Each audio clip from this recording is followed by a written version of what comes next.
नारायणपेठ ही पारंपरिक साडी असल्यामुळे ती खास समारंभासाठी नेसली जाते। साडी, मेकअप, हेअरस्टाईल याचा योग्य मेळ साधल्यामुळे तुमच्या साडीचा थाट नक्कीच वाढेल। नमस्कार, मनभर पैठणीमध्ये तुमचं खूप खूप स्वागत आहे।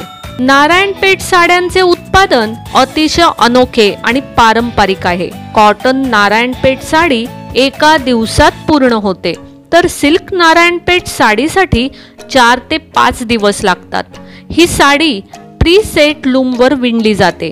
कोणतीही मशीन यासाठी वापरली जात नाही आणि संपूर्ण प्रक्रिया हाताने होते। ही एक अनोखी प्रक्रिया आहे जिथे एकाच वेळी 8 साड्या लूमवर बनवल्या जातात। संपूर्ण हलक्या वजनामुळे संपूर्ण साडीवर वेगवेगळ्या ग्रेडचे चेक पॅटर्न विणलेले असतात।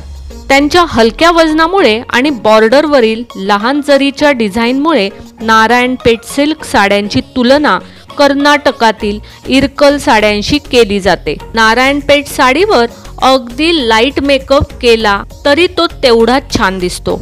तसेच तुम्ही खास सण समारंभासाठी, लग्नासाठी साडी नेसणार असाल तर तुम्ही थोडा हेवी मेकअप केल्यासही चालतो। त्यामध्ये तुम्ही फाउंडेशन लावल्यानंतर नुसती लूज पावडर किंवा एखादा कॉम्पॅक्ट वापरला तरीही या साडीवर चांगलाच दिसतो। पण जर तुम्हाला काही खास कार्यक्रमासाठी जायचं असेल तर मात्र तुम्ही त्यावर हलकसं फाउंडेशन लावा। नारायणपेठ ही पारंपरिक साडी असल्यामुळे ती खास समारंभासाठी नेसली जाते। पारंपरिक साड्या असल्यामुळे याच्यावर घातले जाणारे दागिने ही पारंपरिक असल्यास ते जास्त सुंदर आणि योग्य दिसतात।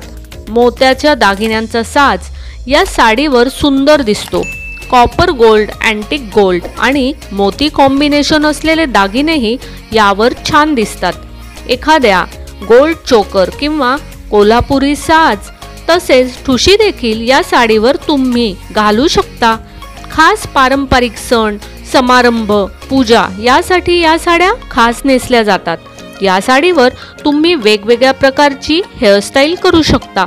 त्यामध्ये तुम्ही साध्या वेणीपासून अंबाडा किंवा मोकळे केस असे वेगवेगळ्या प्रकारे हेअरस्टाईल केली तर ती छान दिसते।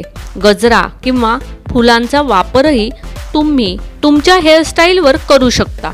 म्हणजेच अगदी साधी वेणी घालून तुम्ही भरपूर गजरे घातले किंवा वेणीला गुंडाळले तरीही तेवढेच छान दिसतात। तर मग मंडळी, आजच्या व्हिडिओमधील नारायणपेठ साड्या तुम्हाला खरेदी करायच्या असतील तर नक्कीच आम्हाला कॉमेंट्स करून विचारा। व्हिडिओ आवडला असेल तर नक्कीच व्हिडिओला लाईक करा, जास्तीत जास्त शेअर करून कॉमेंट्स देखील करा आणि हो, मनभर पैठणी या यूट्यूब चॅनेलला सबस्क्राईब करायला अजिबात विसरू नका। धन्यवाद।